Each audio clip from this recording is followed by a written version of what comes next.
Deuxième colloque horloger FSRM Instant Lab. Il faut que je m'éloigne de là-haut, je pense. Bon, ben pour un colloque horloger, on commence à l'heure. Hein, je crois que ça s'impose. Ces colloques horlogers se focalisent alternativement sur la science de la mesure du temps, sur l'artisanat horloger et sur l'industrie horlogère. On a eu un premier au mois de mars avec François Junot qui était l'artisan. On a aujourd'hui un deuxième qui parle de science. Et puis on pense en automne, on aura un industriel qui viendra aussi nous parler d'horlogerie. Et l'idée, c'est vraiment autour d'une personne qui a fait sa carrière, je dirais, dans le domaine horloger ou de la mesure du temps, de réunir toute la communauté horlogère, mais aussi donc académique et industrielle, mais aussi des jeunes en formation, et en particulier des jeunes de l'EPFL qui sont formés dans la maison à l'Instant Lab, dont je salue les représentants puisqu'ils m'ont demandé de faire l'introduction moi. Simon Hennein, le professeur responsable de la chaire Instant Lab, la chaire Patek Philippe, et puis Ilan Vardi qui co-organise avec moi ces colloques. Voilà. Pierre Thoman est physicien et explorateur du temps. Il a consacré toute sa carrière professionnelle à la mesure du temps.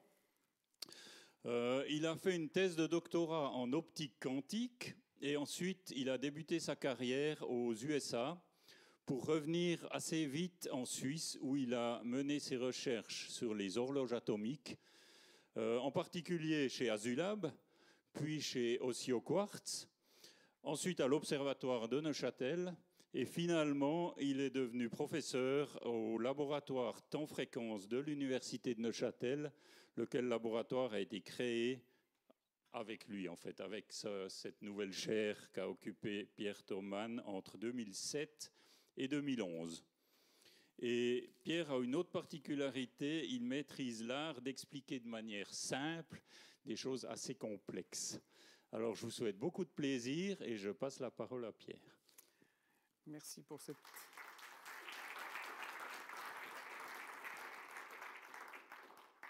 Est-ce que vous m'entendez comme ça? Je ne sais pas si ça... Oui, bon. Merci Philippe pour l'invitation et pour l'introduction. C'est toujours difficile d'enchaîner sur des propos aussi flatteurs que ça. Mais voilà. Je vous remercie tous d'être venus, je vous salue. Je reconnais plusieurs personnes que je connais bien qui n'auront strictement rien à apprendre de mon exposé d'aujourd'hui, mais j'estime qu'ils m'ont fait l'amitié de venir et je les en remercie.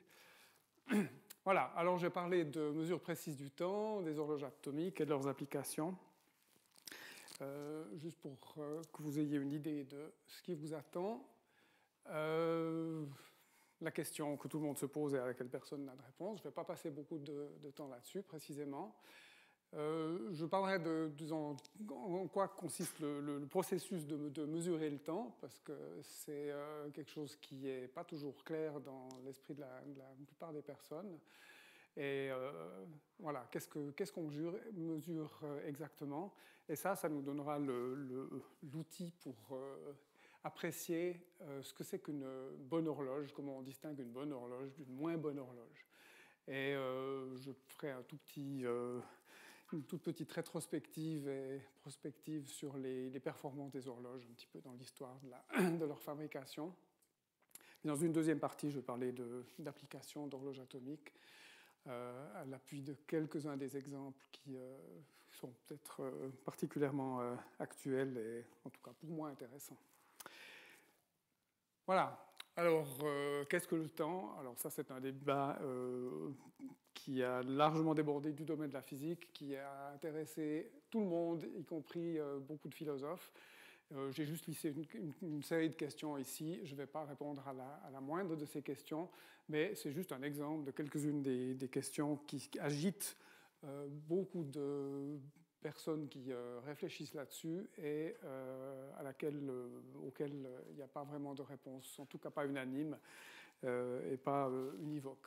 Il y a tout un courant de physiciens actuellement qui pensent qu'en se représentant l'univers visible comme une fraction de l'univers réel, global, on arrive à la conclusion que le temps n'est qu'une illusion. Alors, c'est peut-être pas la peine de trop se préoccuper de savoir ce que c'est le temps, parce que peut-être qu'il n'existe pas vraiment en réalité. Voilà, tout ce que j'ai à dire sur la définition du temps. Ça vaut quand même la peine d'interroger M. Einstein, parce qu'il a quand même révolutionné complètement notre conception du temps au début du siècle passé. Et il s'est évidemment intéressé à la question, et il a répondu par une espèce de pirouette. Et il a complètement éludé évidemment le problème de la définition du temps, ça serait trop beau, mais il a quand même un propos assez intéressant. Il dit qu'il faut remplacer le temps, chaque fois qu'on en parle, par la position de la petite aiguille de ma montre.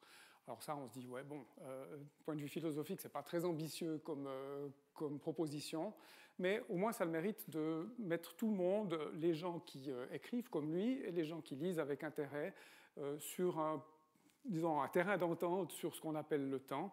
Et même si c'est une définition entre guillemets purement opérationnelle, c'est-à-dire on remplace temps par la position de la petite aiguille, au moins on sait de quoi on parle.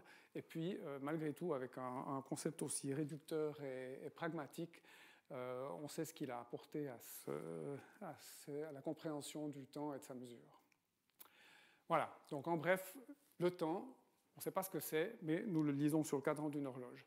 S'il y avait eu des fabricants d'horloges atomiques à l'époque d'Einstein, ils auraient bu du petit lait en voyant ces phrases, ça leur a donné du moulin à moudre pendant des générations. Donc, alors qu'est-ce qu'on mesure ? Alors là, il y a un problème. Un des problèmes sur la notion de temps, c'est que la langue française, j'imagine d'autres langues, sont extrêmement pauvres sur la manière de caractériser cette notion. Et puis, quand on dit le temps, ça recouvre en tout cas deux choses. C'est le temps, je n'ai pas le temps de finir ce rapport pour demain. Ça, c'est une notion de durée. Et puis, autant des machines à vapeur, on ne travaillait pas comme ça. Ça, c'est une question de date et d'instant dans l'histoire. Donc, c'est deux concepts qui sont reliés, bien sûr, mais assez différents. Et par analogie, dans les mesures dans l'espace, on distingue entre mesures de longueur ou de distance, et puis des mesures de position, pour lesquelles on utilise des résultats de mesure de longueur, mais qui nécessitent un point de référence, comme la date. Pour caractériser un événement, on a besoin d'être capable de mesurer des intervalles de temps, et aussi de les référer à un instant de référence dans l'histoire. Donc en fait, pour les physiciens, c'est vraiment longueur et durée qui sont les grandeurs intéressantes, c'est celles qu'on mesure vraiment. Et puis les notions de position et de date sont des notions dérivées qui nécessitent un élément de plus, c'est la référence, mais qui n'ont pas d'intérêt vraiment intrinsèque. On se rend tout de suite compte, par exemple, le problème de la date, c'est le problème du calendrier. C'est un problème vraiment disons, de consensus social. Et puis l'humanité vit actuellement avec plusieurs calendriers en parallèle et ça pose de problème à personne. Alors que si tous les continents vivaient au rythme de secondes différentes, là, ça poserait nettement plus de problèmes, j'imagine. Voilà. Alors, pour savoir qu'est-ce qui fait une bonne horloge, je pense que c'est plus simple de commencer par parler de qu'est-ce qui fait une bonne règle. Alors, j'ai trouvé une fois, après que mes enfants aient quitté le nid, des restes de matériel scolaire. Alors, j'ai deux règles. Alors, une, c'est matériel scolaire Neuchâtel, l'autre, instruction publique Neuchâtel, donc ce n'est pas n'importe quelle règle. Et puis, réflexe un peu tic professionnel, je me suis amusé à les mettre en face l'une de l'autre. Et puis, j'ai eu une première bonne surprise, c'est que, en fait, si je mettais le 0 et le 30 exactement en face de l'un de l'autre, ben, de l'autre côté, ça jouait vraiment bien. Je me suis dit, ah, pas mal. Et puis après, j'ai regardé au milieu, et puis là, c'est un petit peu moins bien. Vous voyez, là, les 15, alors que les 0 et le 30 correspondent tout à fait, les 15 ne correspondent pas tout à fait. Alors, j'ai un petit zoom, voilà. Donc là, on voit que tout de suite, ce qui ferait une bonne règle, une très bonne règle, ça c'est une bonne règle, mais une très bonne règle, elle aurait absolument tous les millimètres qui seraient en face les uns des autres. Alors, elle n'est pas si mauvaise que ça, parce qu'on ne sait pas encore si les 30 cm sont vrais. Ça, c'est un autre problème. Mais en tout cas, si on veut mesurer un objet qui a 30 cm avec ces deux règles, on va obtenir le même résultat. En revanche, si on veut mesurer un objet qui a 15 cm de long, ben, ça dépend comment on tourne la règle et quelle règle on choisit. Donc là, on voit une qualité qu'on attend d'une règle. C'est ce qu'on pourrait appeler l'homogénéité de la répartition des divisions. On veut que tous les millimètres soient équidistants. Ça, c'est une qualité d'une bonne règle. Dans le domaine des mesures temporelles, ben, ça se traduit par le fait qu'on attend d'une bonne horloge qu'elle batte la seconde avec régularité. C'est-à-dire qu'elle égrène les secondes régulièrement. Alors ça, c'est une qualité qu'on attend d'une horloge. Et le nom qu'on donne à cette qualité, c'est la stabilité pour une horloge. C'est l'égalité des secondes qu'elle débite. Alors la manière de faire, bah, c'est tout à fait l'équivalent de mettre deux règles l'une en face de l'autre. On utilise une horloge pour chronométrer l'autre. Alors je vais utiliser un abus de langage qui est totalement courant, c'est pour ça que j'ai bonne conscience de le faire. Une horloge, normalement, c'est un instrument qui vous donne l'heure. Et les horloges dont moi je vais parler, c'est en fait soit des chronomètres, soit des étalons de fréquence selon l'application, mais c'est des dispositifs qui mesurent des intervalles de temps absolument indépendants de la date.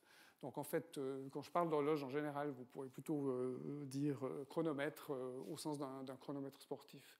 Alors quand on compare des horloges, eh bien, on prend deux chronomètres sportifs, et puis au lieu de chronométrer un coureur de 100 mètres avec un chronomètre, on chronomètre l'autre chronomètre avec le premier.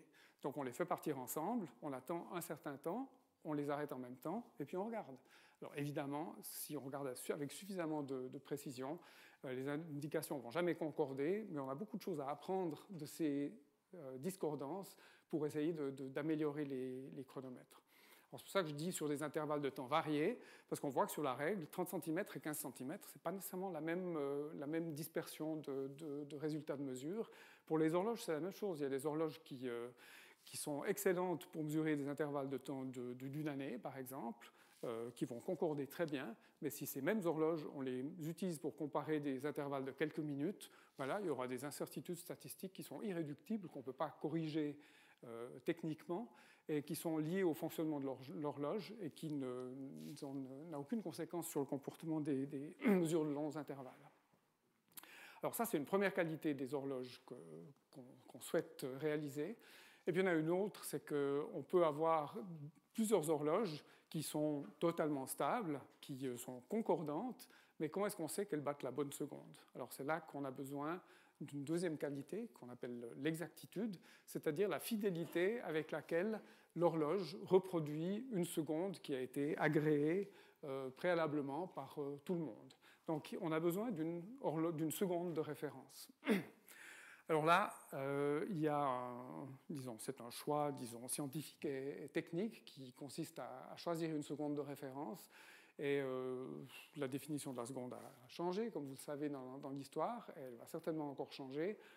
Mais c'est une donnée qui ne s'impose pas dans la nature. La nature nous offre plusieurs possibilités de produire des secondes de référence. Et ces possibilités, c'est en général des phénomènes qui sont périodiques, comme la liste que j'ai présentée là. C'est des phénomènes qui se répètent de manière cyclique et qui peuvent avoir des périodes.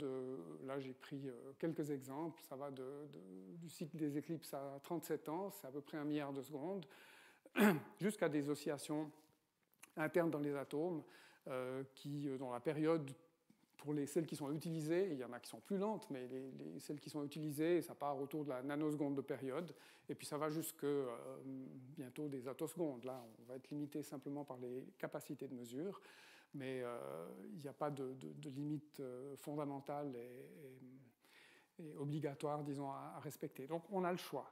Alors, il y a deux phénomènes qui ont été utilisés plus que les autres. C'est l'alternance du jour et de la nuit. C'est vraiment un phénomène qui est accessible à tout le monde et qui s'impose de lui-même, la rotation terrestre, 86 400 secondes. Et puis les oscillations internes des atomes, ça c'est évidemment les horloges atomiques. Alors, concernant la rotation de la Terre, j'ai une petite citation ici d'un bouquin dont je vous recommande vraiment la lecture. C'est un livre d'un M. Fontenelle qui a été complètement oublié. C'est un écrivain français qui a vécu entre en gros 1650 et 1750. Ouais. Il est mort à l'époque, c'était quand même extraordinaire, il est mort à quelques semaines de son 100e anniversaire, mais il était aussi exceptionnel par d'autres aspects. C'est un écrivain dont j'ai rien lu d'autre que ce livre-là, mais c'est vraiment un livre extraordinaire. C'est un écrivain, donc vraiment un littérateur, mais il était passionné de sciences, il était extrêmement féru d'astronomie, et c'était un très très bon vulgarisateur, et il a écrit des livres de vulgarisation. Alors j'en ai parlé il n'y a pas longtemps avec un ami qui avait fait les lettres, qui connaissait Fontenelle comme écrivain, qui avait lu ses pièces de théâtre et tout ça, qui ignorait complètement l'aspect astronomique, et moi à l'époque j'ignorais complètement qu'il avait écrit des romans et des pièces de théâtre. Voilà. Alors en fait, il avait aussi un côté exceptionnel, c'est qu'il avait constaté, comme beaucoup déjà à cette période, un peu moins maintenant, que la gent féminine est complètement sous-représentée dans le domaine scientifique, et il voulait lutter là contre, ce qui était quand même assez moderne, et il a écrit ce livre de vulgarisation sous la forme d'une série d'entretiens, quand même, avec une jeune femme qui est une marquise, très belle, très gracieuse, très curieuse, très intelligente, qui pose plein de bonnes questions, mais quand même, le rôle du professeur d'astronomie, c'est quand même lui. Donc, pas lutter contre le sexisme, mais il n'a quand même pas été jusqu'à inverser les rôles. Alors, ces entretiens sont assez amusants à lire, et puis je vous donne juste une phrase qui est complètement visionnaire. Il parle de la rotation de la Terre comme horloge de référence. Pour moi, je suis ennemi de l'égalité parfaite et je ne trouve pas bon que tous les tours que la Terre fait chaque jour sur elle-même soient précisément de 24 heures et toujours égaux les uns des autres. J'aurais assez d'inclination à croire qu'il y a des différences. Alors imaginez qu'on est à 250 ans de la première mise en évidence des irrégularités de la rotation terrestre et simplement par, au fond, conviction philosophique que rien n'est parfait. Essentiellement, c'est ça qui est sous-jacent. Il doutait de la régularité de la rotation de la Terre. On est 100 ans enfin 50 ans avant le siècle des Lumières, qui n'a certainement pas beaucoup douté de la perfection de beaucoup de phénomènes astronomiques. Donc vraiment assez visionnaire. Une autre phrase encore plus visionnaire, c'est Maxwell, l'un des plus grands physiciens du 19e siècle, qui dit « Si nous désirons des étalons de temps qui soient absolument permanents, nous devons les chercher non pas dans le mouvement de notre planète, mais bien dans la période de vibration de ces molécules impérissables, inaltérables et parfaitement identiques. » Alors ça, si on met dans le contexte, c'est un rapport qu'il a écrit à l'Académie royale des sciences, c'est un Britannique. En 1870, il y avait le débat faisait rage dans la communauté scientifique sur l'existence même des atomes. La plupart des physiciens étaient convaincus qu'on pouvait couper un morceau de matière de manière infinie et qu'il n'y avait pas du tout de limite, donc pas d'atomes. Alors Maxwell était non seulement absolument convaincu qu'ils existaient, mais il avait déjà vu, parce qu'il y a de la lumière, il y a des spectres, on savait déjà, qu'il y avait des vibrations internes des atomes. Et il a fallu attendre 35 ans pour qu'Einstein, encore lui, écrive une théorie du mouvement brownien qui a mis tout le monde d'accord sur le fait qu'on ne pouvait pas expliquer ça sans avoir recours à la notion d'atome. Voilà, donc la seconde est venue, ça aurait pu être la phrase liminaire d'un brevet. Ça. On peut dire que Maxwell, je pense qu'il est un des inventeurs ou un des premiers à avoir pensé à faire des horloges avec des atomes. Donc, en fait, jusqu'en 1967, en 1956, disons, la définition de la seconde était liée à la rotation de la Terre. C'était un 86 400e du jour solaire moyen. Et puis, en 1950, sont venues les premières horloges à ammoniac. Donc c'est une molécule, mais après, il est venu des horloges atomiques au césium en 1955, Maser hydrogène 5 ans plus tard. Donc là, dès les toutes premières horloges atomiques, elles étaient déjà 100 fois plus stables que la rotation terrestre. Donc c'était clair que la définition de la seconde était menacée.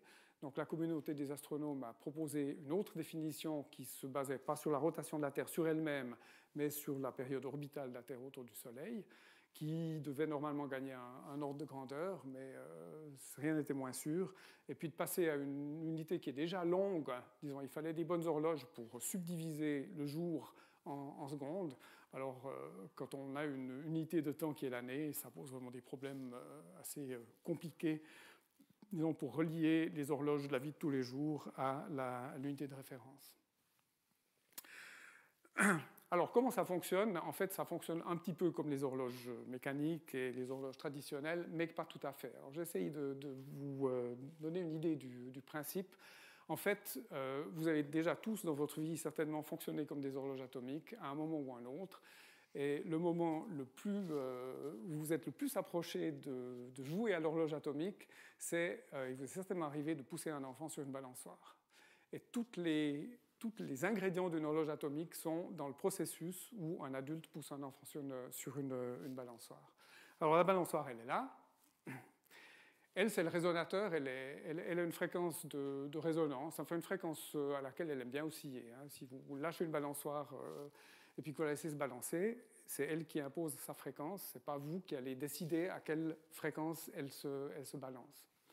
Alors l'idée alors maintenant, le résonateur dans une horloge atomique, ça sera l'atome. Lui, il a aussi des fréquences auxquelles il aime bien osciller. Et le seul problème, c'est qu'on ne peut pas utiliser ça comme dans une horloge mécanique avec un échappement pour convertir ces oscillations dans un mouvement de rotation des aiguilles.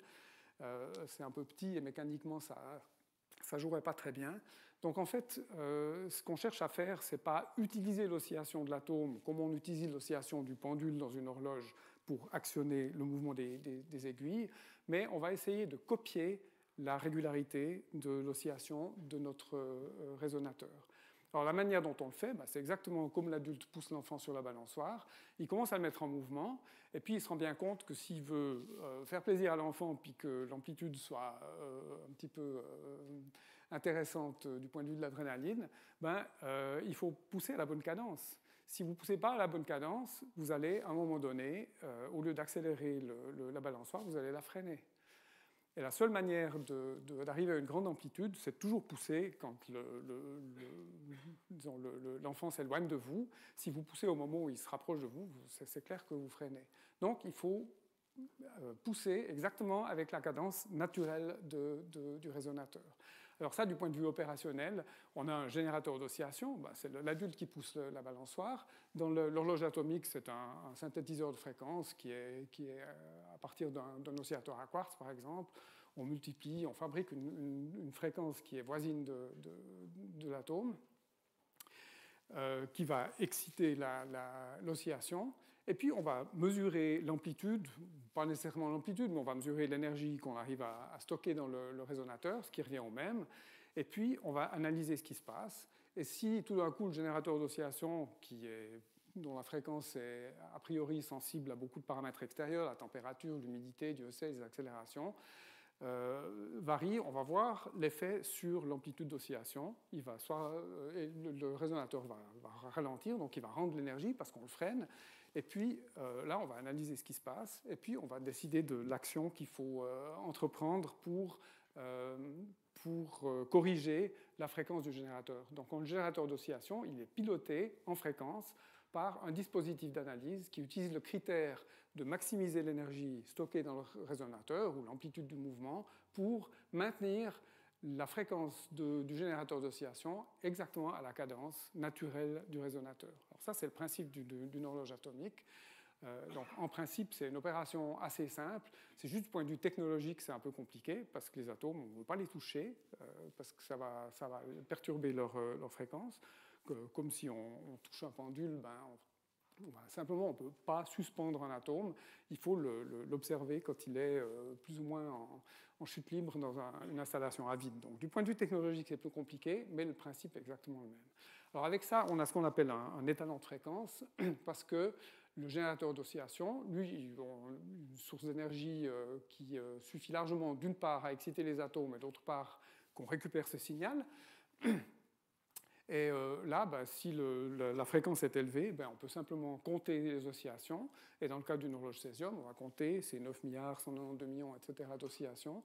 Et au bout de ce nombre, on émet un top seconde et puis on remet le compteur à zéro. Voilà, ça c'est le principe qui convertit un étalon de fréquence ou un chronomètre en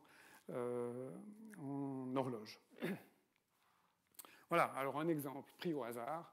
La fontaine d'atomes froids qui a été développée à l'observatoire déjà, et puis ensuite au LTF, toutes ces...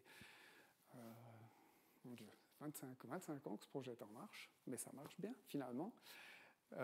Voilà un exemple d'une horloge césium. C'est une horloge qu'on appelle primaire, donc c'est des horloges qui sont destinées à produire les secondes exactes, conformes à la définition, pas seulement des secondes stables. Alors, en quelques mots, on a tout en bas, on a un réservoir de césium qui s'évapore, donc tout ce dispositif qui est coupé, il est sous vide. Avec des faisceaux laser correctement disposés, on peut ralentir ces atomes qui ont la vitesse d'agitation thermique de 200 mètres par seconde, donc ça laisse peu de temps entre deux instants où l'atome frappe les parois de l'enceinte et puis sa fréquence est perturbée. Donc on le ralentit au niveau de quelques mètres par seconde, et puis on canalise ce flux d'atomes verticalement pour le lancer sous la forme d'un mini jet d'eau de Genève, sauf que c'est des atomes on peut choisir la vitesse ici au millimètre par seconde près, donc c'est très très précis, on les expédie comme ça, il faut une trajectoire parabolique et puis ils redescendent. Et puis la partie intéressante, elle se passe dans cette région. Là, il y a ce qu'on appelle une cavité micro-ondes qui reçoit le champ électromagnétique issu du générateur d'oscillation, qui va mettre les atomes en oscillation.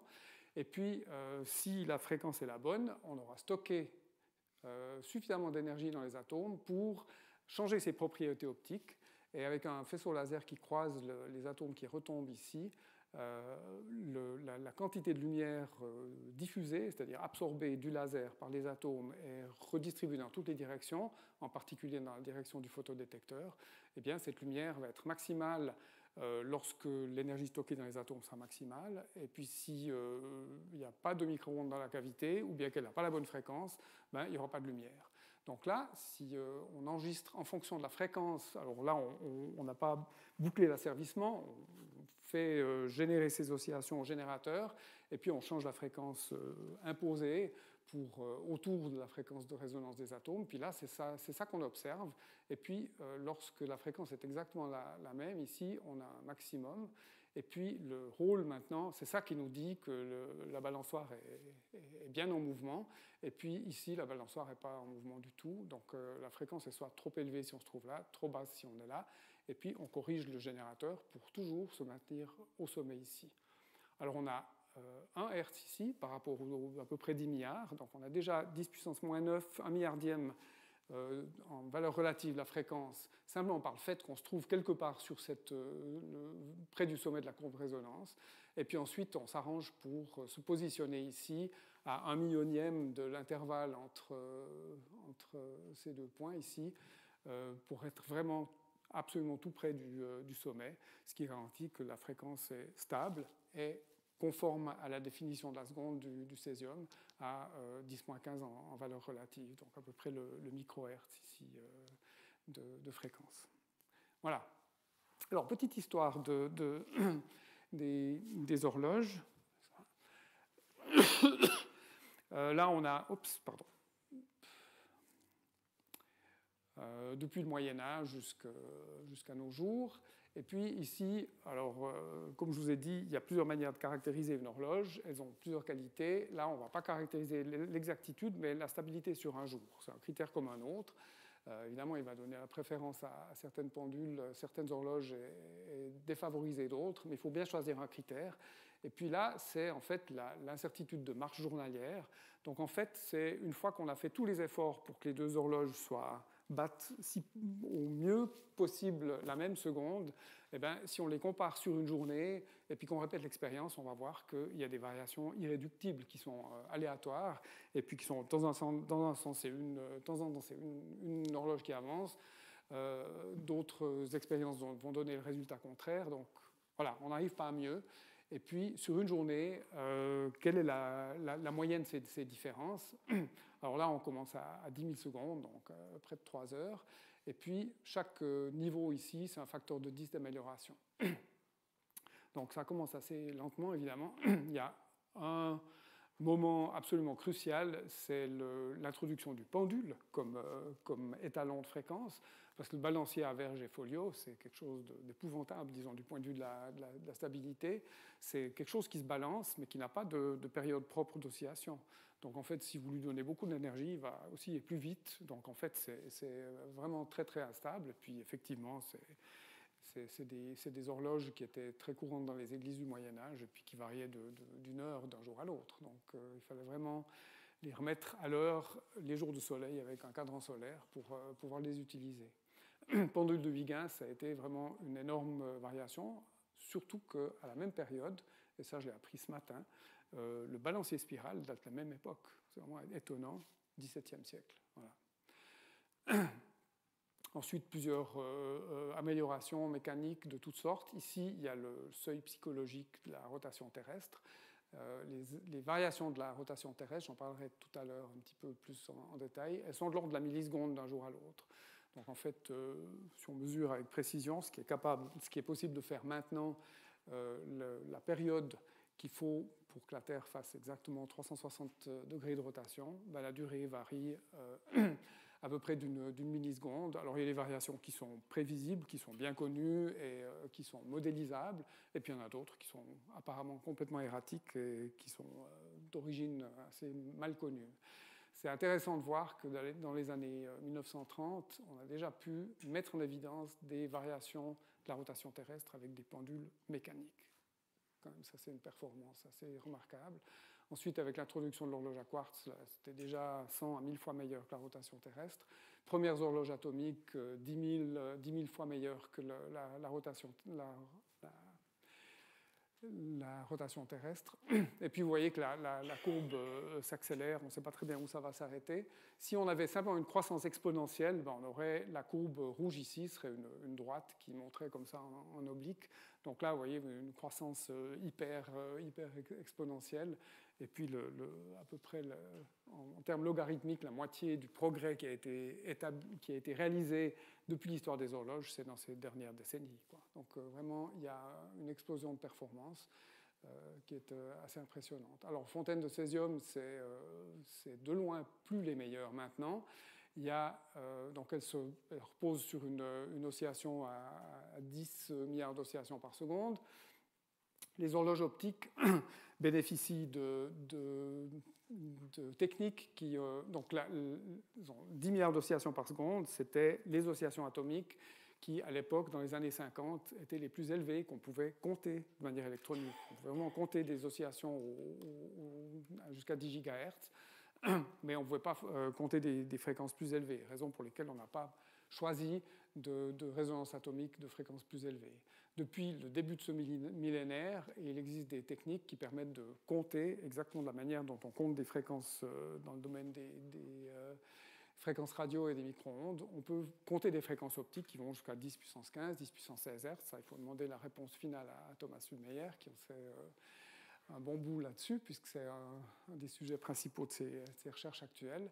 Et voilà, donc avec ces horloges, on a déjà amélioré la performance par rapport aux fontaines de césium d'un facteur 100, et il n'y a pas de fin en vue. Donc c'est surtout une question de qu'est-ce qu'on va faire,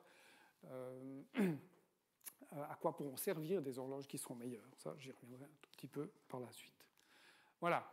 Alors, à quoi servent les horloges atomiques? Alors, quelques applications. Alors, la première, évidente, c'est de relier les mesures de durée au calendrier, à la datation des événements. Et pour ça, il faut des échelles de temps. Alors actuellement, la manière dont l'heure internationale, qui s'appelle maintenant UTC, temps universel coordonné, qui est le successeur de GMT, qui était une représentation du temps universel astronomique, la manière dont c'est fait, c'est évidemment la Terre, il n'y a pas de problème, pas de risque de panne, disons. La Terre tourne, on peut avoir confiance. Le problème que les télescopes fonctionnent bien et que les astronomes soient là, mais autrement, ça fonctionne. Les horloges atomiques, c'est un petit peu différent. Il n'y a pas d'horloge atomique qui fonctionne, en tout cas parmi les meilleures, vraiment les horloges de laboratoire qui sont les horloges primaires destinées à réaliser la définition de la seconde. C'est des des expériences assez complexes, qui sont assez fragiles aussi et qui ne peuvent pas fonctionner en permanence. Alors, la première chose qu'on fait, c'est qu'on fait une grande mise en réseau d'horloges de bonne qualité dans tous les laboratoires nationaux de métrologie qui veulent participer. Actuellement, il y a à peu près 350 horloges qui sont des horloges commerciales. Donc, ce ne sont pas des horloges de très haut niveau. Elles ne réalisent pas la seconde officielle, mais elles réalisent une seconde qui est stable. Donc ça, c'est déjà une espèce de volant d'inertie pour réaliser une échelle de temps disons, mondiale. Et puis si une des 350 horloges tombe en panne, ben, c'est quasiment invisible. Donc il y a un institut international à Paris qui s'appelle le Bureau international des poids et mesures, BIPM, qui collecte tous les résultats des comparaisons entre ces horloges. Et puis, après quelques semaines de compilation, passer ça dans des algorithmes extrêmement évolués, renvoie à tous les laboratoires, sur ces 350 horloges, l'information qu'il y a un mois, votre horloge numéro 1 était 40 nanosecondes en retard sur la moyenne de tous vos collègues, etc., pour les 350 horloges. Donc en fait, on ne peut pas savoir l'heure en temps réel, ce qui est un petit peu paradoxal, mais dans chaque laboratoire de métrologie, on connaît l'heure exacte qui était il y a un mois par la circulaire mensuelle du BIPM qui vous dit, pour chaque horloge, de combien elle s'est écartée de la moyenne, qui est en fait ce qu'on appelle le temps atomique international. Alors en fait, c'est un pilotage à deux niveaux, parce que comme je vous ai dit, ces horloges, elles sont stables, mais elles ne sont pas exactes. Et puis, dans ce pool, ben, il y a évidemment les horloges de laboratoire qui, elles, garantissent autant que possible la conformité de la seconde battue avec la définition de cette seconde, basée sur la résonance du césium.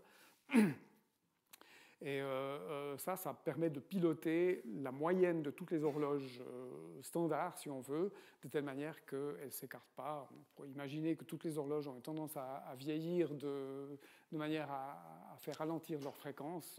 On ne peut pas savoir. Donc en fait, on a une espèce de volant d'inertie qui garantit la fiabilité et la sécurité de l'échelle de temps. Et puis cette échelle de temps, ben, elle est pilotée par quelques horloges primaires.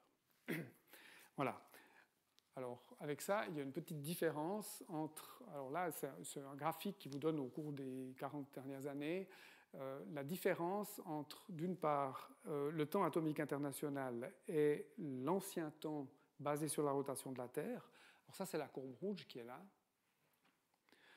Donc là, ça s'écarte en gros de un petit peu moins d'une seconde par année. Et ça, c'est simplement lié au fait que la seconde atomique est en valeur relative 10-8, c'est-à-dire 1 100 millionième en valeur relative, plus courte que l'ancienne seconde astronomique. Ce n'est pas possible de savoir exactement où on était parce que la seconde astronomique, elle varie d'à peu près cette quantité d'un jour à l'autre. Donc en fait, on peut dire que cet écart en fait, de rythme entre la seconde astronomique et la seconde atomique, elle résulte peut-être du jour où ce nombre que je vous ai donné, de nombre d'oscillations qui définit la seconde, il a dû être choisi une fois dans une espèce de nuage de valeurs possibles. Personne ne pouvait vraiment décider. Alors en fait, le temps atomique international, lui, bah, c'est la référence. Donc maintenant, lui, il est toujours à zéro, il continue, c'est lui la référence. Le temps astronomique, il retarde en gros une seconde par année, mais vous voyez, c'est vraiment irrégulier. Donc même à l'échelle de quelques années, la rotation terrestre est fluctuante. Là, il y a eu une période où la rotation a accéléré. Là, elle a repris le rythme qu'elle avait avant. Et puis là, entre 2000 et 2005, je crois que personne ne sait vraiment pourquoi, elle a vraiment accéléré. Et la seconde astronomique était quasiment aussi courte que la seconde atomique. Et puis là, il semblerait qu'elle a repris son cours normal. À ça se superpose le ralentissement de la Terre, qui est un phénomène totalement connu et qui est dû aux marées, mais il est complètement masqué, il est beaucoup plus faible que tout ce qu'on voit ici, et il faudra attendre des centaines d'années pour que des variations dues au ralentissement de la Terre se manifestent sur ce genre de diagramme. Alors le temps atomique, on ne peut pas l'utiliser comme temps de référence au niveau international, parce que déjà maintenant, il serait 30 secondes en avance sur le temps astronomique, puis à un moment donné où il serait plus midi quand le Soleil passe en gros au zénith, Donc, il a été décidé de piloter le temps atomique international à coup de secondes, ce qu'on appelle des secondes intercalaires, qui sont rajoutées à l'échelle TAI pour donner l'échelle UTC. Donc, l'échelle UTC, c'est la courbe en escalier. Donc, entre deux intercalations de secondes, elle avance horizontalement, donc exactement au rythme de TAI. La différence reste constante. Et puis, de temps en temps, quand c'est nécessaire, pendant la nuit de Nouvel An, quand tout le monde est occupé à faire la fête, on rajoute subrepticement une seconde pour permettre à la Terre de rattraper son retard.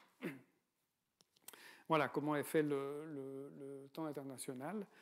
Et ça fonctionne à peu près. Maintenant, il y a des grands débats de savoir s'il ne faudrait quand même pas renoncer à ces secondes intercalaires et puis laisser la différence entre le temps atomique et le temps astronomique augmenter et puis laisser le problème à nos descendants. Ce n'est pas la première fois qu'on adopterait ce genre de comportement. Les télécommunications, ça c'est une application qui n'est pas extrêmement demandeuse pour les horloges atomiques. On n'arrive pas à faire des bons réseaux de télécommunications avec des horloges à quartz. Depuis quand même une quarantaine d'années, les horloges atomiques font vraiment partie du réseau mondial de télécommunications. Et la raison, c'est que la densité du trafic est énorme et qu'on arrive à compacter sur une seule fibre optique des milliers de canaux, conversations téléphoniques ou peu importe. Alors là, en fait, on échantillonne, on prend un tout petit morceau d'une conversation. Pendant que le microphone est complètement immobile, on a le temps d'explorer quelques milliers d'autres communications, prendre des petits échantillons, et puis on revient à la première, avant que la membrane, les cordes vocales du locuteur ou le microphone ait eu le temps de vraiment bouger. Donc en fait, on prend des échantillons qui ne perdent rien à la conversation, mais qui permettent d'intercaler quelques milliers d'autres conversations. Alors, à l'entrée, ça va très bien. Le débit des informations, il est rythmé par une horloge, évidemment. Et puis, les problèmes peuvent intervenir à la fin, quand il s'agit de trier toutes ces informations, de mettre ensemble tous les petits échantillons qui correspondaient à la première conversation et les envoyer au bon partenaire de la communication. Et là, disons, le problème du tri n'est pas tellement difficile à régler techniquement, mais le problème du rythme est apparemment crucial, parce que la quantité d'informations est tellement énorme que si les informations ne sont pas débitées ici vers les destinataires exactement au rythme qu'elles le sont ici, il faut savoir ce qu'on fait des informations qui attendent. Il se forme une file d'attente ici, et puis on a vite fait de saturer on sait que les mémoires électroniques, ce n'est plus un problème. Apparemment, dans les télécoms, c'est un problème. Et si les deux horloges ne sont pas synchrones à peu près 10-11 en valeur relative, donc 1000 fois mieux que la rotation de la Terre, les mémoires buffer qu'on utilise là, elles explosent, et puis il y a des bouts de conversation qui sont perdus. Donc, si vous avez une conversation avec un pays qui n'a pas encore un système de télécommunication équipé d'horloges atomiques, vous avez des bouts de conversation qui tombent, vous avez des petites interruptions, c'est un phénomène assez courant, et apparemment, c'est à ça que c'est dû. Voilà. Autre application que tout le monde connaît bien, GPS. Juste en quelques mots, pourquoi c'est des horloges qui donnent la possibilité de faire un système de navigation et de localisation. Eh bien, le système en fait, il existait déjà avant sous une forme, non pas avec des satellites, mais à terre. Donc, la localisation par signaux radio était déjà bien connue avant GPS. Mais GPS a vraiment permis à ces systèmes de localisation d'exploser dans toutes les applications, parce qu'il atteint absolument toute la surface de la Terre. Alors, on a un certain nombre de satellites qui orbitent autour de la Terre. Et l'idée du système, c'est que chaque satellite a à son bord au moins une horloge atomique. On verra pourquoi c'est nécessaire d'avoir une horloge atomique, qui sont absolument synchronisées et qui avancent exactement au même rythme. Ça n'a pas besoin d'être la seconde définition, la seconde du système international d'unité. Ça pourrait être autre chose, mais il faut qu'elles soient synchrones et qu'elles avancent exactement au même rythme. Donc qu'elles ne perdent pas leur synchronisation. disons, du point de vue complètement du principe, j'espère que je ne vais pas choquer toutes les personnes qui connaissent bien les arcanes des signaux GPS, mais l'idée fondamentale, c'est que ces horloges émettent l'équivalent de top secondes de manière totalement synchrone et elles envoient leurs signaux vers la Terre. Ici, on a un récepteur qu'on va imaginer être doté d'une horloge atomique, ce qui n'est pas le cas, mais on peut contourner ce petit manque. Et elle reçoit les signaux, et puis elle va mesurer l'instant où elle reçoit ces top secondes, qui sont évidemment caractérisés. Hein, c'est des top secondes qui portent la date. On les distingue bien l'un de l'autre. Et puis, en plus, on sait exactement où se trouve le satellite au moment où il a envoyé son signal, parce qu'on le lui dit en temps réel, et puis il relaie cette information. Donc, en fait, le temps qui s'est écoulé, parce que les signaux sont transmis à la vitesse de la lumière, 300 000 km par seconde. Donc, si on connaît le temps qui s'est écoulé entre l'émission et la réception, on connaît la distance ici. C'est en vert, c'est la distance des deux, et puis on le connaît pour chacun des satellites. Alors si on a un seul satellite, bien, connaissant cette distance des deux, on sait où est le satellite, on pourrait se trouver n'importe où sur un cercle vert que j'arrive mal à voir, mais qui doit être à peu près là. Donc ça, c'est le cercle de tous les points qui pourraient être atteints par le même top seconde avec le même retard, donc qui se trouvent à la même distance du satellite. Alors évidemment, ça ne vous localise pas encore sur la surface de la Terre, mais si vous avez des signaux qui viennent de deux autres satellites, eh bien, vous avez deux autres cercles, un jaune ici, un rouge, et ces trois cercles ils se coupent en un seul endroit qui est représentatif des trois distances qui ont été mesurées à travers les mesures des temps de transit des signaux. Alors ça permet, donc il y a en fait finalement plus que deux points qui satisfont la condition d'être à une distance D1 du satellite 1, D2 du satellite 2 et D3 du satellite 3. Il y a un autre point qui est symétrique par rapport au plan qui contient les satellites, mais qui est dans l'espace. Donc là, il y a peu de chances que ce point soit considéré comme vraisemblable. Donc il y a un point près de la surface de la Terre qui est, et ça c'est le point qui est donné par le système GPS. Alors en réalité, il faudrait une très bonne horloge atomique au point P, et puis ça c'est cher et ça consomme beaucoup, donc on ne peut pas mettre ça dans un récepteur GPS. Alors ce qu'on met, c'est une mauvaise horloge qui donne à peu près des informations, mais on s'est rendu compte qu'en mettant un quatrième satellite, et qu'on utilise l'information d'un quatrième satellite, à ce moment-là, il joue le rôle d'une horloge dans le récepteur, et il n'y a pas besoin de connaître le temps avec grande précision pour savoir exactement où on se trouve. Donc, avec 4 satellites et un récepteur qui est doté d'un oscillateur à quartz tout à fait basique, eh bien, on peut se localiser ici. Alors, la précision, de quoi est-ce qu'elle dépend? Elle dépend évidemment du synchronisme des horloges, parce que si une horloge qui est en retard, mais qui affirme qu'elle est à l'heure, ben c'est comme si elle se trouvait, du fait de la vitesse de propagation des signaux, soit plus loin, soit plus près de ce qu'on pense. Donc, en fait, ça décale le segment de distance des deux, et puis ça fait une erreur de position. Alors, une nanoseconde, la vitesse de la lumière, c'est 300 000 km par seconde, mais c'est aussi 30 cm par nanoseconde. Donc s'il y a une erreur de 1 nanoseconde entre deux horloges, eh bien, ça va se répercuter sous la forme d'une erreur de 30 cm dans le positionnement du récepteur.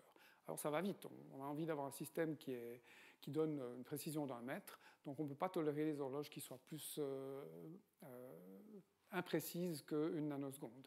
Alors au sol, ce ne serait pas trop un problème parce qu'on dispose d'horloges qui permettent de piloter une horloge moins bonne, mais dans l'espace, on ne peut pas les remettre à l'heure plus qu'une fois par jour, donc il faut que toutes ces horloges mesurent une durée d'un jour avec une précision d'une nanoseconde, et ça, c'est pas très loin de la performance des toutes bonnes horloges atomiques au sol. Donc c'est une relativement haute performance, disons, de technologie, de mettre dans l'espace des horloges qui sont peut-être 10 fois, 100 fois au plus mal, moins bonnes que les meilleures horloges au sol. Voilà.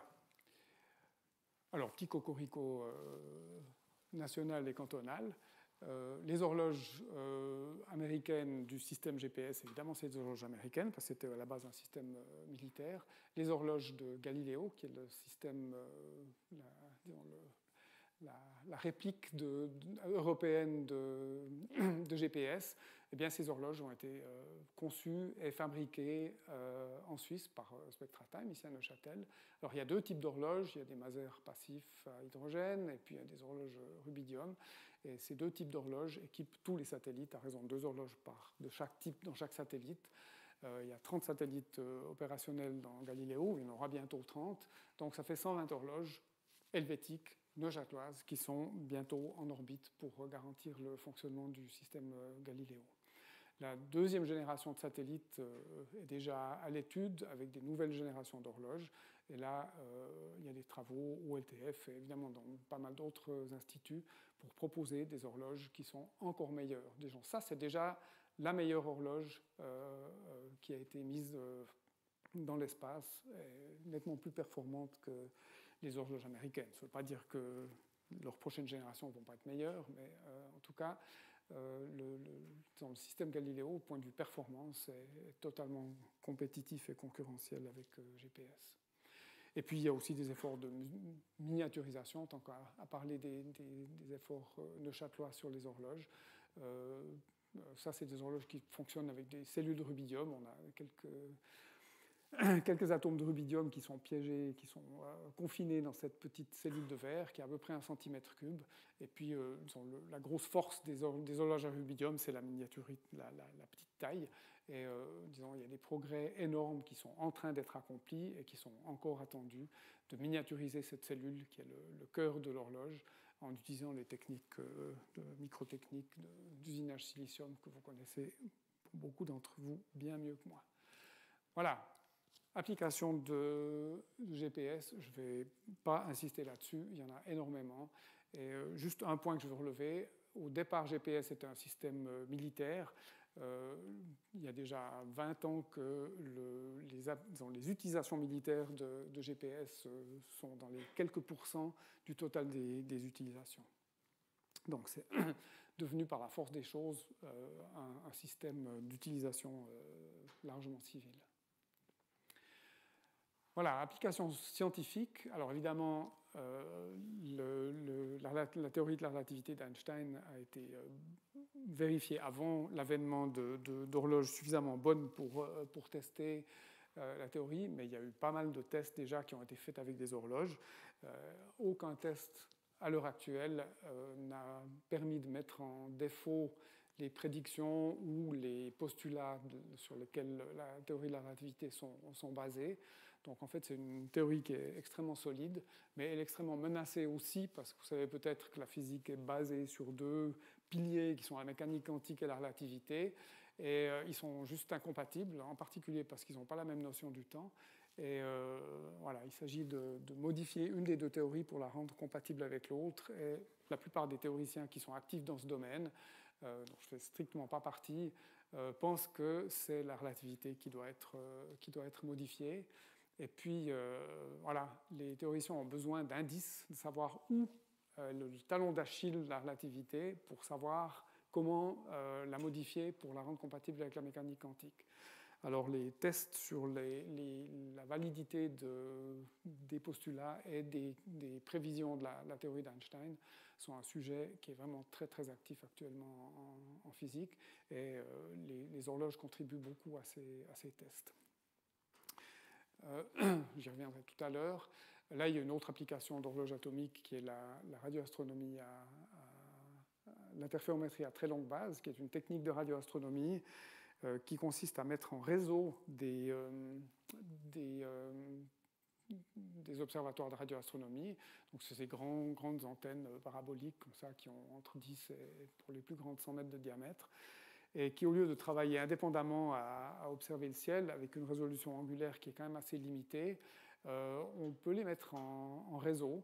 Qu'est-ce que ça veut dire? Ça veut dire qu'on enregistre dans chacun des sites distribués au mieux que possible sur la surface de la Terre, on enregistre des données simultanées qui sont reçues, par exemple, d'une source extrêmement lointaine, un quasar là, qui est quasiment à l'infini, qui nous envoie des ondes planes et qui sont recueillies sur ces différents différentes antennes paraboliques, avec un retard qui dépend évidemment de la direction dans laquelle on regarde, et puis de la direction, l'angle qu'elle fait avec la ligne de base qui relie les foyers des deux antennes paraboliques. Là.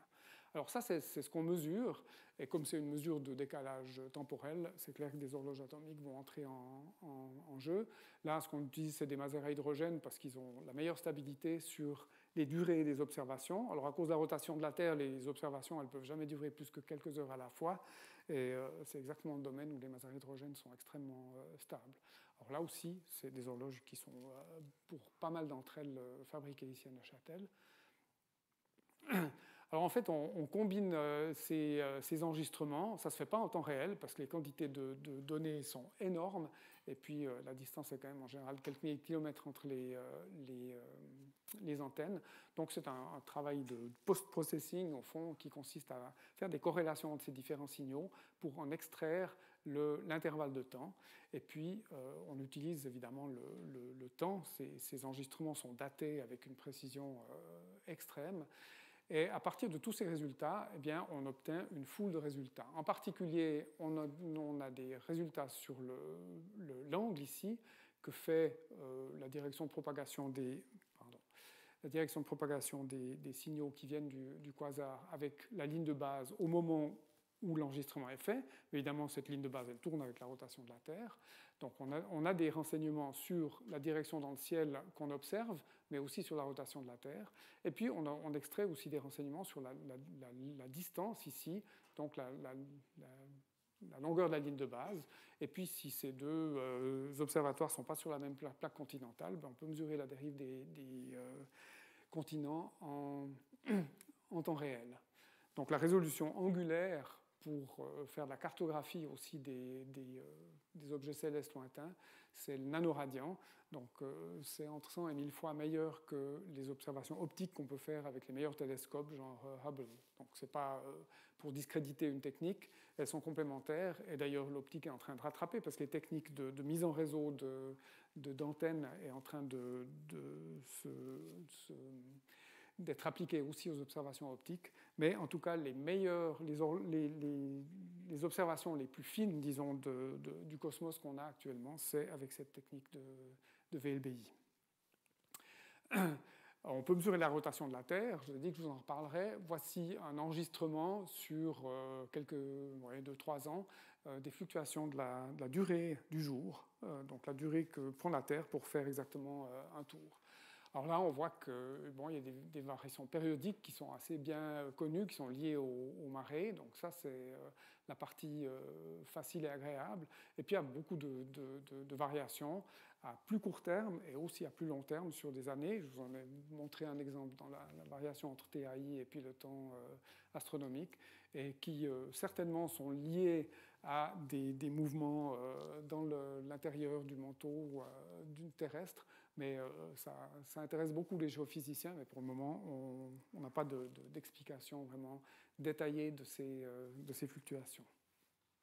Mais en tout cas, la technique de VLBI permet de mesurer, contrairement à l'astronomie traditionnelle qui se limitait à peu près à la milliseconde, donc c'est au seuil d'observer ces variations. La VLBI permet de mesurer la durée du jour avec une précision de microseconde, donc ça vous donne des enregistrements qui sont magnifiques. Dérive des continents, ben voilà un exemple de la mesure de la ligne de base entre Wetzel, c'est une station en Bavière, et puis Westford, qui est en Virginie occidentale, près de la côte est américaine. Il y a la ligne ici atlantique qui sépare les deux continents, qui dérivent l'un par rapport à l'autre. Puis ça, c'est l'enregistrement de la longueur de la ligne de base en fonction du temps, là, sur une douzaine d'années. Et c'est la différence entre la distance mesurée par VLBI et la valeur moyenne qui est 5998 km, 326 mètres, 450 mm. Et puis là, vous avez, à coup de 50 mm, qui est la séparation entre les courbes, la dérive des continents. Donc on mesure ça en temps réel, réellement, au rythme d'à peu près 20 mm par an, l'éloignement entre la plaque eurasienne et puis la plaque américaine. Voilà, dernier exemple d'application. Encore une horloge atomique qui est faite à Neuchâtel, qui va être mise en paire avec une horloge à atome froid de césium française. Ces deux horloges sont complémentaires. Il y en a une qui est exacte, qui est vraiment un étalon primaire, et puis qui est très stable à très long terme. Le Maser, lui, est stable sur des durées d'intervention de mesures plus courtes. Et la combinaison des deux permet d'extraire les qualités les meilleures des deux horloges. Ces deux horloges vont être mises sur une palette qui sera fixée, arrimée à l'extérieur de la station internationale, en principe l'année prochaine. Et le but de cette horloge embarquée, c'est de permettre des comparaisons d'un nouveau type entre des horloges terrestres. Donc il y aura des liens par communication micro-ondes entre des stations terrestres et la station quand elle survolera quand elle survole la Terre, mais une fois qu'elle sera équipée de ces horloges. Donc elle est à peu près à 300 km de hauteur, donc en fait on a à peu près 5 minutes pour faire une mesure de comparaison entre l'horloge embarquée et puis l'horloge terrestre. Puis après la station va survoler une autre horloge terrestre, et puis ça va permettre de comparer ces horloges de manière relativement directe et extrêmement précise. Et il y a aussi toute une série de tests de la relativité qui vont pouvoir être faits, certains avec une précision meilleure que ce qui était disponible actuellement. Donc, comme je l'ai dit, si tout va bien, 2018, ce sera l'année pour ACES, c'est Atomic Clocks in Space, Experiments in Space. 2018, ce sera le moment où normalement cette expérience devrait voler, et ce sera aussi l'année où devrait être mis en fonctionnement le système Galileo. Donc en fait, restez à l'écoute, il va se passer pas mal de choses l'année prochaine. Là-dessus, j'arrive au bout de mon exposé, donc je vous remercie pour votre attention, et puis si vous avez des questions, je ferai un plaisir d'essayer d'y répondre. Merci.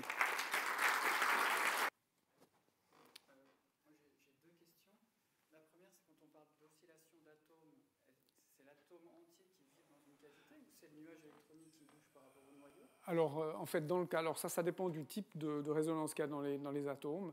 Dans le cas de l'atome de césium, c'est une oscillation de type magnétique. En fait, l'atome de césium est doué d'un petit dipôle magnétique, c'est un micro-aimant, si on veut.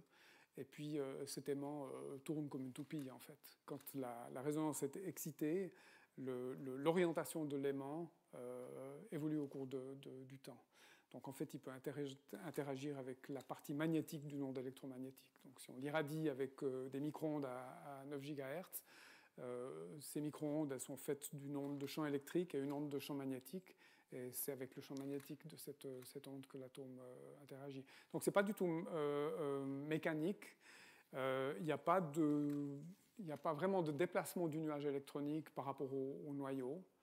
Ça serait vraiment une oscillation dipolaire, mais disons dans les transitions optiques, c'est effectivement ce qui se passe. Hein. Donc en fait, certaines transitions, dans les horloges optiques, c'est des transitions qui sont de caractère électrique et où, disons, il y a des déplacements de charge. Dans l'atome de césium, c'est plutôt disons, c'est la rotation des charges qui fait un champ magnétique, et puis ce champ magnétique qui change d'orientation.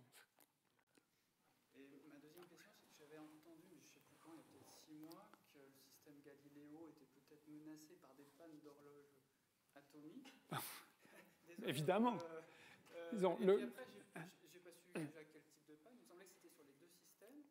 Et puis ensuite, j'ai plus rien entendu de ça. Alors, je sais pas si le problème est résolu. Ouais, alors, je sais pas, je peux pas vous répondre. La seule chose que je peux vous dire, c'est que s'il y a des pannes maintenant, je sais qu'il y a des pannes sur certaines horloges de Galiléo, s'il n'y avait pas eu de panne, ça aurait été une espèce de miracle absolument incompréhensible. Si vous replacez 35 ans en arrière, au début du système GPS, la durée de vie des horloges en orbite était de quelques semaines à quelques mois. Et déjà, le fait que ces pannes arrivent pour certaines de ces horloges 3 ou 4 ans après la mise en orbite, c'est déjà extraordinaire comme performance. Qu'il y ait des pannes, c'est absolument prévu et inévitable. L'environnement, en particulier à cette altitude, autour de 30 000 km d'altitude, c'est un diamètre d'orbite qui est particulièrement exposé au rayonnement cosmique, et l'électronique est mise vraiment à mal. Donc en fait, c'était la raison pour laquelle il y a eu un taux de déchets, de perte de satellites GPS au début qui était vraiment, c'était l'hécatombe. Et maintenant, ça arrive avec certains horloges du système Galileo. C'est juste le cours normal des choses. Hein. Et on peut les changer? Alors, on ne peut pas les changer, mais on en met 4. C'est pour ça qu'on en a 4. On sait que l'horloge, elle est fondamentalement essentielle au fonctionnement du satellite. Et puis, c'est la partie évidemment la plus fragile. Il n'y a pas de miracle. Donc, en fait, c'est la raison pour laquelle on met 4 horloges. C'est pour pouvoir passer de l'une à l'autre au fur et à mesure pour que l'espérance de vie du satellite soit plus grande que l'espérance de vie d'une horloge individuelle. Donc ça, c'est le but de mettre 4 horloges. Et puis, c'est clair qu'il y aura des améliorations à faire, il y aura du diagnostic. Alors, on ne peut pas les changer, hein, c'est exclu. C'est déjà pas une petite affaire de monter des astronautes à 300 km d'altitude dans la station internationale. Ça a été un petit peu plus difficile pour Hubble, mais ces satellites sont vraiment loin. Et d'envoyer des gens là, c'est quasiment comme les envoyer sur la Lune. Donc c'est vraiment c'est perdu, quoi. Donc un satellite qui s'arrête, il est dans la poubelle spatiale et puis on en envoie un autre. Ouais. Elias Lafort, là, en fait, ma question est, quel est votre atome préféré pour les horloges? J'ai pas eu le temps de passer. Alors évidemment c'est le césium, parce que c'est avec le césium que j'ai été actif une bonne partie de mon existence.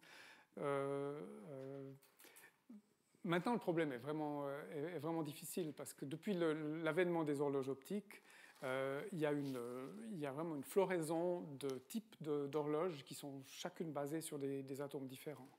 Donc je pense que maintenant, il y a des horloges optiques qui fonctionnent avec au moins une dizaine d'atomes différents.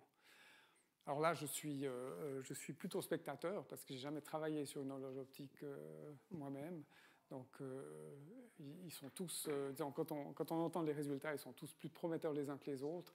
Mais une des raisons pour lesquelles la définition basée sur le césium n'a pas encore été remplacée, alors que des horloges 100 fois meilleures existent déjà maintenant. Mais le problème, c'est de choisir la bonne, parce que dans le milieu de la métrologie est quand même assez conservateur, on ne peut pas changer de définition tous les quelques années. Donc il faut faire un choix bien motivé. Et puis là, les éléments pour faire le bon choix, ils ne sont pas encore là. La dernière fois que j'ai entendu une conférence d'un spécialiste sur le domaine, c'était en 2010 ou 2011, et l'orateur annonçait, avant 20 ans, il n'y aura pas une redéfinition de la seconde. Voilà. Alors le césium a encore quelques beaux jours devant lui, alors j'en suis très content, mais les horloges optiques vont prendre le dessus. Disons, il y a une autre question avec les horloges optiques, c'est à quoi ça sert de redéfinir la seconde.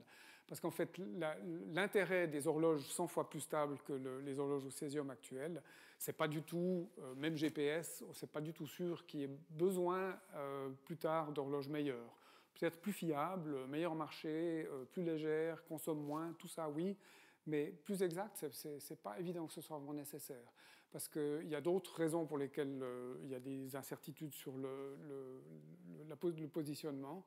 Et puis, ces difficultés, elles seront pas... il faudra aussi les résoudre. Donc, disons, d'améliorer les horloges d'un facteur 100, les mettre dans l'espace, ça ne va pas améliorer Galileo ou GPS d'un facteur 100 du coup. Donc, en fait, les très bonnes horloges, elles sont essentiellement appliquées pour des expériences scientifiques. Et en fait, les scientifiques, dans les tests de la relativité, ils n'ont pas du tout besoin de savoir quelle heure il est. Ils ont juste besoin d'une fréquence stable. Donc, en fait, la définition de la seconde, les scientifiques qui vérifient la relativité, ils sont absolument neutres. Hein. Donc, voilà. Alors ensuite, c'est un problème de compétition internationale. Qui aura la meilleure horloge? Puis, voilà, ça devient un peu politique, quoi. Comment est-ce qu'on arrive à déterminer qu'une nouvelle horloge est meilleure qu'une ancienne? Oui, ça c'est effectivement une bonne question. Si elle est seule, on ne peut pas. Donc en fait, il faut commencer par en faire deux. Et puis on les compare l'une avec l'autre. Et si, alors il y en a, déjà on les compare l'une avec l'autre. Et puis on arrive, par exemple, avec des fontaines, ou bien même avec des masers hydrogènes qui ne battent pas du tout la bonne seconde, la seconde SI, mais qui la battent de manière très très stable sur quelques heures. On arrive à, disons, 10-16, on mesure à des intervalles de quelques heures avec une pression relative reproductible de quelques 10-16. Alors ça, maintenant, prenez deux horloges basées sur l'ion d'aluminium qui existent à l'Institut des standards à Boulder, aux États-Unis. Ben, ils ont dû en faire deux. et puis ils les comparent l'une avec l'autre. Et là, après quelques heures, ils arrivent à 10-17. Alors voilà, et puis elles sont dans des laboratoires différents, et puis ils les soumettent à des variations, ils les triturent, hein, ils leur font du mal pour essayer de voir si elles fluctuent, pourquoi, de corriger ces fluctuations, et puis de faire en sorte qu'elles soient aussi insensibles que possible Et puis maintenant, il y a vraiment la possibilité de comparer des horloges distantes avec une très très bonne précision. Donc il y a des comparaisons entre laboratoires, en particulier avec des fibres optiques qui dégradent très très peu la précision de la comparaison par rapport à ce qu'on pourrait avoir si les horloges étaient dans le même laboratoire ou dans le même bâtiment. Et en fait, la tendance maintenant, c'est d'avoir des horloges qui sont pas trop loin, parce qu'il faut que ce soit le même institut, que les gens travaillent ensemble, mais de les avoir dans des bâtiments séparés pour justement éviter la suspicion d'effets communs qui les ferait bouger les deux en même temps, et puis la différence serait magnifiquement stable, quoi. Mais c'est vrai qu'une seule horloge qui est 100 fois meilleure que toutes les autres, personne ne peut le savoir. Ouais, puis c'est plutôt relatif qu'absolu finalement, parce que quand on entend là qu'on a tout d'un coup réussi à avoir une seconde sur l'âge de l'univers, ouais. moins 10, moins 18, ouais. finalement ça ne peut pas faire une référence, c'est une différence entre deux horloges. Alors, disons, ça pourrait faire référence, on pourrait dire, je sais pas, c'est comme le Bitcoin, on peut choisir sa monnaie, on peut choisir sa seconde aussi. Si les Américains décidaient que maintenant c'était leur horloge aluminium qui définit le temps aux États-Unis, ils auraient le droit de le faire. Et puis, voilà, ils auraient une seconde exacte à 10-17 près, à peu près. Parce que là, effectivement, la fidélité de la réalisation par rapport à la définition, il dirait par exemple l'horloge optique, je ne sais pas quelle est la fréquence par cœur, mais maintenant c'est ça la seconde. Et puis, si on arrive à produire ça avec des horloges aluminium qu'on répartit sur le territoire des États-Unis, ils pourraient faire leur TAI US. Voilà. Vous faisiez le parallèle entre des horloges atomiques et des balançoires ou des pendules. Est-ce qu'on peut définir un facteur de qualité sur des horloges atomiques? Et si oui, quelle valeur on obtient? Tout à fait. Alors, le facteur de qualité sur des résonateurs mécaniques, je crois que les meilleurs, c'est quelques centaines. Hein. Donc, le facteur de qualité, ils ont pour l'ensemble d'auditoire, c'est une mesure de l'influence des frottements sur l'oscillation. Donc, plus une oscillation est amortie par des frottements, et moins bonne elle est pour servir d'étalon, parce il faut lui fournir beaucoup d'énergie pour la maintenir en mouvement, et quand on fournit de l'énergie à un oscillateur, on le perturbe, on ne peut pas faire autrement. Donc, moins on a d'énergie à donner à cet oscillateur, et meilleure sera sa qualité. Ça, c'est l'avantage des atomes, justement. Alors, pour les oscillateurs mécaniques, c'est autour de quelques centaines, je crois. Pour les quartz, ça va jusqu'à 10 puissance 7, 10 puissance 8, les meilleurs facteurs de qualité. Non, quelques millions, 10 puissance 6 à peu près. Donc, un quartz, si on lui donne une pichenette, il va se mettre à osciller. Il faudra, en gros, quelques millions d'oscillations avant que l'amplitude ait descendu d'un facteur 2 ou un facteur E, ou peu importe. Les atomes, pour l'atome de césium, c'est quasiment éternel. Ce n'est pas ça qui limite. Je ne sais même pas quelle est la durée de vie de la transition, mais c'est des milliers d'années. À 10 GHz, donc 10 puissance 10 fois 31 millions d'atomes par seconde, 3 10 7, ça fait 3 10 17, fois en tout cas 1000, ça doit être dans le facteur de qualité intrinsèque, c'est plus que 10 puissance 20. Mais on ne peut pas y accéder parce qu'on ne peut pas maintenir un atome de césium sous contrôle, sous vide, en lévitation, plus que quelques dixièmes de seconde. Donc en fait, c'est ça qui limite. Finalement, dans les horloges atomiques, ce n'est pas tellement la durée de vie de l'oscillation interne de l'atome, qui peut vraiment durer très très longtemps, mais c'est plutôt le temps qu'on a à disposition pour observer l'atome, qui est limité par des problèmes purement techniques. Donc dans les premiers horloges à césium, on avait des jets thermiques où les atomes avaient la vitesse de l'agitation thermique, donc typiquement dans les 100 mètres par seconde, et ils traversaient le système qui avait typiquement 1 mètre de long en quelques millisecondes, disons 10 millisecondes. Avec les atomes refroidis par laser, on a augmenté ce temps d'interaction possible d'un facteur 100. Donc on a une trajectoire balistique, donc on a un temps d'une demi-seconde pendant lequel les atomes sont en interaction avec la micro-onde. Alors là, pour les fontaines de césium, le facteur de qualité, c'est à peu près 10 puissance 10. Voilà. Donc c'est vraiment ça qu'on cherche, vous avez raison. Et puis dans les horloges atomiques, c'est, je sais pas, 10 puissance 18 par là autour. Parce qu'on a des horloges où on a des ions qui ont des fréquences déjà beaucoup plus élevées, 10 puissance 16 Hz, et puis on peut les maintenir quelques minutes dans le piège, ou même quelques heures. Alors, voilà. Vous aviez partiellement répondu à ma question, mais c'est comment est-ce qu'on fait quand il y a 350 horloges qui créent le temps, comment vous l'appelez, universel. Oui. Comment est-ce qu'on fait pour les comparer entre elles, ces 350 horloges, puisqu'elles sont partout dans le monde? Alors, on va mettre des fibres optiques entre deux. Non, c'est clair, il n'y a pas les fibres optiques entre tous les laboratoires. Disons, autrefois, c'était le transport d'horloges. Il n'y avait rien de mieux parce que la qualité des signaux qu'on échangeait par radio était vraiment trop mauvaise. Donc, c'est le transport d'horloges. Et puis, ça a été remplacé par des comparaisons par des signaux radio. Donc, en fait, synchronisation. Les signaux du signal horaire de l'observatoire de Neuchâtel participaient à ça. Mais il y a beaucoup d'émetteurs qui étaient pilotés par des horloges et qui émettaient des fréquences de référence stables partout dans le monde. Et puis là, on peut détecter ce signal, comparer la fréquence avec la fréquence donnée par l'horloge locale. Et puis ça, c'est une comparaison de fréquences.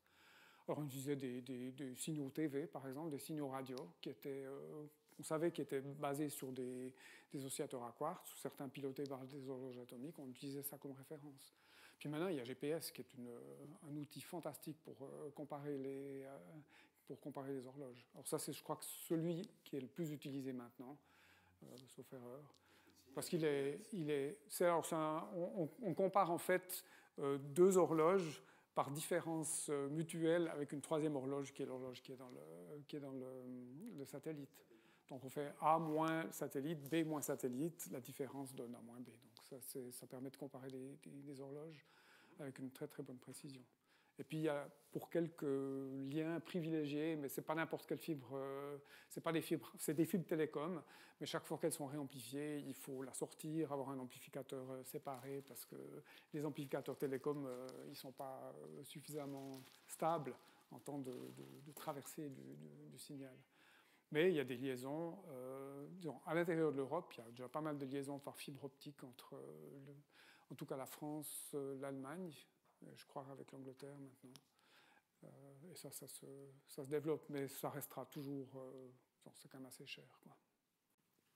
Et puis pour vos travaux, vous devez avoir des références de temps, donc vous pouvez faire des comparaisons quand vous développez une horloge ici à Neuchâtel. Oui. Vous avez moyen de vous connecter à un système de référence? Alors là, on n'est pas les plus gâtés. On a disons, à Berne, où se trouve maintenant l'horloge La Fontaine, il y a un Maser qui est exceptionnel, qui est vraiment une très très grande stabilité, meilleur, surtout sur le long terme, meilleur que beaucoup d'autres Masers. Et puis ce Maser, il est comparé, il contribue à TAI. Et puis on a régulièrement du feedback, donc on sait comment il se comporte par rapport à l'échelle, mais sur le temps entre deux calibrations, il est extrêmement stable. Donc on utilise ça comme référence pour justement pour triturer l'horloge, pour voir disons, comment sa fréquence varie quand on change tel ou tel paramètre, pour comprendre ça, puis introduire ça dans ce qu'on appelle le budget d'incertitude, qui nous dit de combien on sait que la fréquence de l'horloge est séparée, disons, de la définition. Ça, c'est acceptable. Ce qu'il faut surtout mettre, c'est une marge d'erreur sur cette différence. Merci. Alors, je voudrais remercier donc professeur Thomas. Vous avez encore une question? Alors, s'il y a d'autres questions, vous pouvez... Il y a l'apéro. D'accord. Alors, merci de nouveau d'être venu. C'était très intéressant. Alors, on a pensé à vous, on offre des cadeaux. Alors, vous avez parlé du temps. Alors, comment passe le temps? Alors, maintenant que vous êtes à la retraite, vous avez peut-être la nostalgie de problèmes intractables qui vont vous garder debout toute la nuit. Alors on a pensé à quelque chose qui est relativement intractable. C'est un cube de Rubik. Et puis pour passer la nuit avec, c'est aussi une lampe. Ah, magnifique. C'est fonctionnel et vous pouvez passer les nuits sans déranger d'autres personnes à essayer de résoudre ce problème. C'est magnifique. Alors, ça, c'est vraiment une belle idée. Merci beaucoup. Alors, merci beaucoup. Alors, il y a donc l'apéro pour tout le monde. Et puis, alors, donc, la prochaine conférence, probablement septembre, octobre. Alors, merci à tous d'être venus. Puis, alors, à bientôt. Santé. Santé.